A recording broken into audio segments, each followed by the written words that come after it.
Link 1కి ఏదైతుందో ఈ థర్డ్ టీఎంసీకి సంబంధించి 4,000 కోట్లు ఖర్చు పెట్టింది.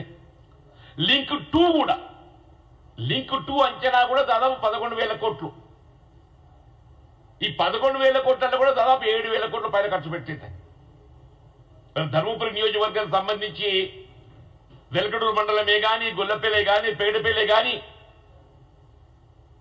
మొత్తం నిర్వాసితులను వాళ్ళకి ఏ విధమైన సహాయక చర్యలు చేపట్టకపోవడమే కానీ, భూ పరిహారమే కానీ అన్ని విధాల ముంపు గురి చేస్తూ ఈ సమస్యలకు అన్నింటి కారణం కావడం జరిగిందని చెప్పంటారు. ఈ ప్రాణిత గోదావరి నది జలాలతో పాటు వీళ్ళు ఎస్ఎల్బీసీ ఉన్నదే. అసలు ఎస్ఎల్బీసీ సమస్య ఇది ఎట్లా వచ్చిందే? మీకు ఉమ్మడి రాష్ట్రంలో నిర్మాణం తలపెట్టిన ఒక టన్నల్ ఆనాడు ఏదైతున్నదో ఆల్మోస్ట్ 23 కిలోమీటర్స్ పూర్తి చేయబడ్డది. And almost more than 50% of the tunnel was executed in integrated state. 23 kilometres దాదాపు ఏదైతుందో ఉమ్మడి రాష్ట్రంలోనే ఈ టన్నల్ నిర్మాణం చేయడం జరిగిందని చెప్పంటున్నా. తదుపరి వచ్చే తెలంగాణ బీఆర్ఎస్ ప్రభుత్వం in whole of their 10 years period, in whole of their 10 years period కేవలం 11.5 కిలోమీటర్లు టనల్ తవ్వడం జరిగింది. అంటే ఆనాడు యావరేజ్ సంవత్సరానికి కిలోమీటర్ తగ్గింది. వాళ్ళు ఆనాడు యావరేజ్ సంవత్సరానికి కిలోమీటర్ తగ్గింది. ఇంకా రెస్ట్ ఏదైతుందో ఆల్మోస్ట్ ఇంకా 9.5 కిలోమీటర్ మిగిలి ఉన్నదే. ఈ 9.5 కిలోమీటర్ గట్ట ఆనాడే పూర్తి చేయబడి ఉన్నట్టయితే అసలు ఈ సమస్య ఉత్పన్నం కాదు. ఏ నిధులు నీళ్లు నియామకాలని చెప్పని తెలంగాణ రాష్ట్ర ఏర్పాటు ఉద్యమాన్ని మనం చేపట్టబడి జరిగిందో, సరే నిధులైతే రాష్ట్రాన్ని అప్లోబులకు నెట్టి పక్కన పెట్టండి.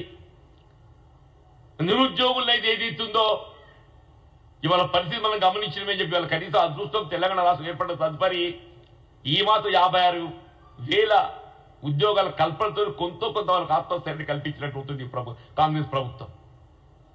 నీటి వినియోగానికి సంబంధించి రీడిజైనింగ్ అనే నెపంతో అనేది ఇస్తుందో ఇవాళ ఉమ్మడి రాష్ట్రంలో నిర్మాణం తలపెట్టినట్టు ఒక ప్రాణం తెచ్చే వెళ్ళే ప్రాజెక్టే. సరే ఆల్రైట్, మీ ఆలోచన మీకు ఉంటుంది. నేను 100 మీటర్లు ఎవడైనా సూర్ మీద కట్టే ప్రాజెక్ట్ ఉంటే సూర్ మీద కట్టుకున్నాక దిగువన కట్టుకోవాలి. సూర్ మీద కట్టుకునే ప్రాజెక్టు సూర్ మీద కట్టినాక ఆడ ఆశించిన మేరకు నీటి లభ్యత లేకుంటే నువ్వు దిగువన కట్టుకో. కానీ ఎవడో దిగువన కట్టి పైన నీరు పొందే అవకాశాన్ని వదులుకునేటటువంటి అని అసలు ఈ భూ ప్రపంచంలో ఎవరు చూడరమ్మని చెప్పి, ఈ భూ ప్రపంచంలో ఎవరు చూడరమ్మని చెప్పి అంటాను. కానీ 100 మీటర్లకి వెళ్ళి నీటిని ఎత్తిపోస్తా అని చెప్పని ఆయన చర్యలు చేపట్టాడు తప్ప కారణాలు ఆయనకే తెలియాలి.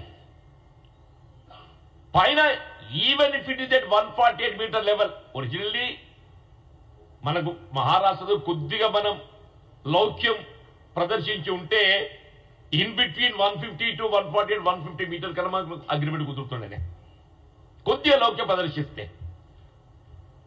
కానీ ఏదైతుందో ఆనాడు ఏదో చేయబోతున్నట్టు, ఏదో చేసినట్టు ఆ 148 కూడా వినియోగించలేదంటూ నాకు సారీ. ఇక్కడ నేను చెప్పేది ఏంటంటే ఆ 148 మీటర్లో బ్యారేజ్ నిర్మాణం చేసిన సమస్య ఉండకపోతుండే అంటూ నేను.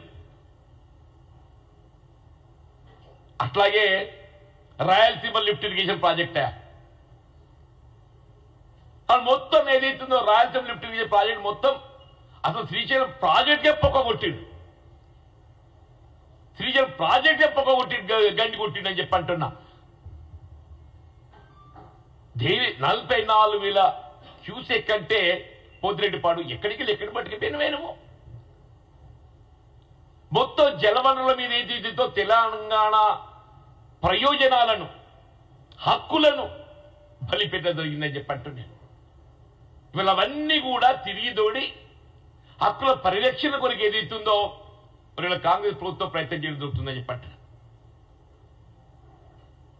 ఇవాళ ఇప్పటికైనా సరే ఎస్ఎల్బీసీ అన్ఫార్చునేట్ ఇన్సిడెంట్, దురదృష్టకరమైన సంఘటన, దాన్ని ఎవరైనా కూడా ఏదైతుందో హౌ టు ఓవర్కమ్ ఇట్, ఆ సీపేజ్ని ఎట్లా ఓవర్కమ్ చేయాలి, దాన్ని ఎట్లా హౌ టు కవర్ ఇట్, ఏదైనా టన్నులు పూర్తి చేసుకునే బాధ్యత ఈ ప్రభుత్వం మీద ఉన్నది.